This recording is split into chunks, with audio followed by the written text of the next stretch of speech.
নমস্কার ছাত্রছাত্রীরা, আশা করি তোমরা সবাই খুব ভালো আছো।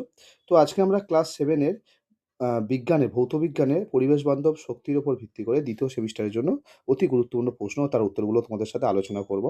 তোমাদেরকে বলে রাখি, আমাদের 6 থেকে 10 পর্যন্ত ইতিহাস, ভূগোল, বিজ্ঞান বিষয়ের সমস্ত প্রশ্ন উত্তর টেক্সট বই ভিত্তিক প্রশ্ন উত্তরের পুরো কমপ্লিট সাজেশন নোটস রেডি আছে। তোমরা যারা কিনতে চাও আমাদের সঙ্গে যোগাযোগ করতে পারো হোয়াটসঅ্যাপে, ফেসবুক পেজে আমাদের হোয়াটসঅ্যাপ নাম্বার দেওয়া আছে, বা কমেন্টের মাধ্যমেও যোগাযোগ করতে পারো। আর এর সঙ্গে বলে রাখি, তোমরা যারা নোটস কিনবে, তোমাদের মাধ্যমিক নোটসে কিন্তু বিগত ১০ বছরের মাধ্যমিকের প্রশ্নগুলো তার উত্তরগুলো মানে তোমার পিডিএফ এর সঙ্গে অ্যাটাচ পাবে। আর তোমরা যারা 6 থেকে 8 পর্যন্ত এবং তোমরা যারা নোটস কিনবে, তোমাদের সঙ্গে কিন্তু প্রশ্নবিচিত্রার তার গুরুত্বপূর্ণ প্রশ্ন এবং বিগত বছরের প্রশ্নগুলো তার সঙ্গে কিন্তু অ্যাডজাস্ট থাকবে। সুতরাং নোটসটা একটা কমপ্লিট নোটস তোমরা পাবে। এই নোটসগুলো যদি ফলো করো, আশা করি 90 থেকে 99% বলতে পারি, 100% ধরে নিতে পারো এর মধ্যে আসবে, যদি তোমরা ঠিকঠাক ফলো করো। আর এখানে তোমাদের প্রথমে একটা বলে রাখি, যে কোনো নোটস বা সাজেশন পড়ার আগে তোমাদের সবচেয়ে গুরুত্বপূর্ণ টেক্সট বইটা ভালো করে পড়বে। টেক্সট বই যদি ভালোভাবে না পড়ো, কিন্তু কোনো নোটস, কোনো সাজেশন, কোনো টিচারের কোনো কথা কোনো কাজে লাগবে না।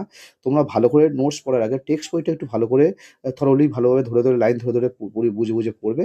তাহলে টেক্সট বই পড়লে তোমাদের কনসেপ্ট ক্লিয়ার হলে তারপরে এই নোটসগুলো পড়লে তবে তোমাদের কিন্তু উন্নতিতে কাজে লাগবে। শুধু বিনা কারণে শুধু নোটসই পড়লে কিন্তু সেক্ষেত্রে তোমাদের হয়তো প্রশ্নগুলোর উত্তর তোমাদের মনে থাকবে, কিন্তু তোমাদের যে কনসেপ্ট বা বেস সেটা কিন্তু ক্লিয়ার হবে না বা স্ট্রং হবে না।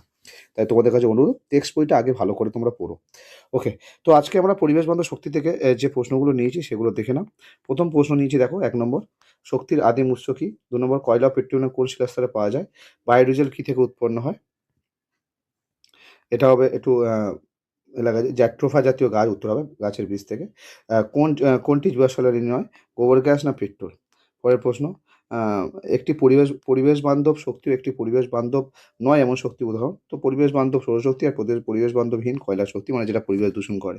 কয়েকটা, একটি করণযোগ্য, একটি অপুনর্নবীকরণযোগ্য শক্তির উৎস।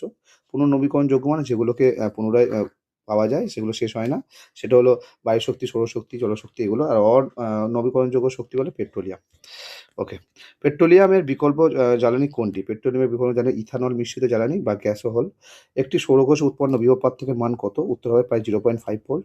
সৌরশক্তি, ঠিক আছে। সৌরশক্তি উদ্ভিদে কোন প্রক্রিয়ায় রাসায়নিক শক্তিতে রূপান্তরিত হয়? উত্তর হবে সালোকসংশ্লেষ প্রক্রিয়ায়। খাদ্যের মধ্যে স্থৈতিক শক্তিতে থাকে রাসায়নিক শক্তি। ওকে। পরের প্রশ্ন, ১০ দাগের প্রশ্ন। সৌর প্যানেলের সূর্যে আলোক শক্তি রূপান্তরিত হয় কি শক্তিতে? তাহলে সৌর প্যানেলে সূর্যের আলোক শক্তি রূপান্তরিত হয় কি শক্তিতে? তড়িৎ শক্তি। পরের প্রশ্ন, সৌরশক্তি তড়িৎ শক্তিতে রূপান্তরিত হয় কিসে? উত্তর সৌরকোষ বা সোলার সেলে। রাসায়নিক শক্তি তড়িতে রূপান্তরিত হয় কিসে? উত্তর হবে তড়িৎ কোষ বা ব্যাটারি। সৌরকোষের মূল অর্ধপরিবাহী উপাদানটার নাম কি? উত্তর হবে সিলিকন। ওকে। একটি প্রচলিত একটি অপ্রচলিত শক্তি উৎসের নাম? প্রচলিত খয়রা, অপ্রচলিত জোয়ার ভাটা। ওকে। সৌর প্যানেলের গড় আয়ু কত বছর? পশ্চিমবঙ্গের কোথায় বায়ুকল দেখা যায়? বায়ুকল বকখালি আছে, ফ্রেজারগঞ্জ আছে। আচ্ছা। পরের প্রশ্ন, আচ্ছা, আচ্ছা। কয়লা হলো এক প্রকার গুরুত্বপূর্ণ জ্বালানি, জীবাশ্ম জ্বালানি। যানবাহন থেকে নির্গত কোন গ্যাস গ্লোবাল ওয়ার্মিং ঘটায়? উত্তর হবে কার্বন ডাই অক্সাইড, বিশ্ব উষ্ণায়নের জন্য দায়ী। মাটিতে ডিল করে আমেরিকা প্রথম পেট্রোলিয়াম উৎপাদন শুরু করে কত সালে? 1859। উদ্ভিদ ও প্রাণী দেহে কোন শক্তি পরোক্ষভাবে আবদ্ধ থাকে? সৌরশক্তি। খুদে পানা বা আগাছা ইত্যাদিতে ব্যবহার করে উৎপাদন কি সম্ভব? বায়োগ্যাস। আমাদের প্রতিবেশী কোন দেশে সাইকেল চালানোর জন্য আলাদা রাস্তা আছে? উত্তর চীন দেশে। একদম তোমাদের টেক্সট বই ভিত্তিক লাইন বাই লাইন তুলে প্রশ্ন, মানে আলাদা কোনো জায়গা থেকে আমরা প্রশ্ন কপি করিনি। পশ্চিমবঙ্গের 2টি তাপবিদ্যুৎ কেন্দ্রের নাম লেখো। আচ্ছা, পশ্চিমবঙ্গের 2টি ডিজেল চালিত তাপবিদ্যুৎ কেন্দ্রের নাম? আ শিলিগুড়ি, হলদিয়া উত্তর। আচ্ছা, পরেরটা, কয়লার অসম্পূর্ণ দহনে কোন বিষাক্ত গ্যাস উৎপন্ন হয়? Carbon monoxide. পেট্রোলিয়াম থেকে প্রাপ্ত একটি কঠিন জ্বালানির নাম লেখো। উত্তর হবে প্যারাফিন মোম। পরের প্রশ্ন, এলপিজির পুরো নাম কি? উত্তর হবে লিকুইফাইড পেট্রোলিয়াম গ্যাস। এর 2টি ব্যবহার জানো তোমরা? এলপিজি বর্তমান দিনে রান্নাঘরে খুব ক্রাইসিস দেখা দিচ্ছে এলপিজির। আচ্ছা, পশ্চিমবঙ্গের কোন জায়গায় সৌরশক্তি ব্যবহার করছে? পশ্চিমবঙ্গের সুন্দরবনে অঞ্চলে বিভিন্ন সরকারি স্কুল বা অফিসের ছাদে। একটি গ্রিনহাউস গ্যাসের নাম লেখো। মিথেন বা কার্বন ডাই অক্সাইড। বায়োগ্যাসের মূল উপাদান কি? 30 এর দাগের প্রশ্ন ছিল, বায়োগ্যাসের মূল উপাদান কি? খুব ভালো প্রশ্ন। সৌরশক্তি, বায়োশক্তি কোন কাজে লাগে? মার্স গ্যাস কাকে বলা হয়? সিএনজির পুরো নাম কি? পরেরটা, জোয়ার ভাটা শক্তি কী ধরনের শক্তির উৎস? তাহলে এই ছিল তোমাদের বই থেকে তৈরি পুরো 34টি প্রশ্ন, যেটা টেক্সট বই ভিত্তিক আমরা নিয়েছি। আচ্ছা, এর পরের প্রশ্নগুলো যখন তোমরা পিডিএফ আমরা নেবে, তখন এর সঙ্গে কিন্তু প্রশ্নবিদ্যার প্রশ্নগুলো উত্তরগুলো তোমরা পাবে।